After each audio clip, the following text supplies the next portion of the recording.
G'day guys, it's Nathan here from B.Invested.com.au. Today I'm answering questions and answers from you, the subscribers of our Facebook page. If you want to get on the Facebook community, click on the link below. Today I'm answering a question from Kelvin Russell, and Kelvin's question is, would you rather buy one house for 500,000 or two units or townhouses at 250,000 each on a similar yield? I'm about to go for the house. Good question. Hopefully I can answer it in time. I don't know if you've gone for the house, unit, whatever. However, your question is very broad range, so I can't answer that one in essence. But what I can answer is, when I go to buy properties, I look for opportunities that are there in front of me, and I look at what are the properties going to do for me in the future. And I'm not a big fan of houses over units, or units over houses, or blocks of units over houses, or units, or whatever, because they all bring a special part to my portfolio where I am today. I remember when I first started investing, I wanted to buy only houses only, but then I realised the numbers didn't stack up as best as what they would have from a unit perspective, because the units had a better yield and all that sort of stuff.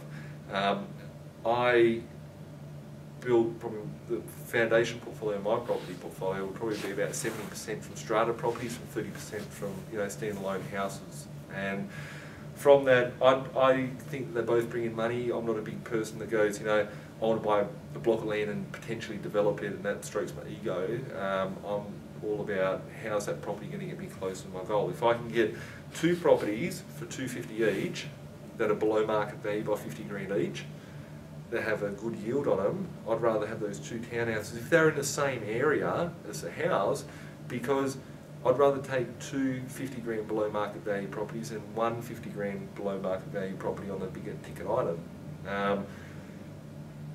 From the aspect of a rental increase, you can put up two lots of rent by $20 per week instead of one set of rent by $20 per week. So there is disadvantages and advantages there from all angles.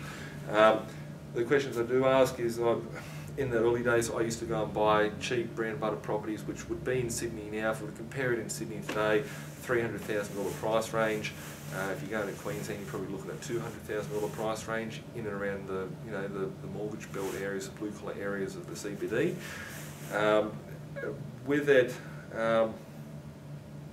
those properties, they're a good part of my foundation portfolio. Today I do buy weird stuff. I do buy waterfront properties in the eastern suburbs of Sydney. I do buy stuff that's shopping centres and motels and penthouses in Queensland, all that sort of stuff.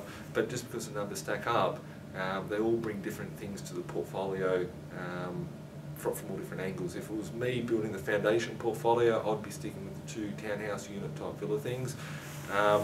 But it's all dependent. That doesn't mean that you buy. I don't have much information on these two properties to make a comparison from. But if it was me building my portfolio in the early days, I probably would have stuck with the cheaper ones and get two of them. So hope that helps. Give you a bit of clarity on it.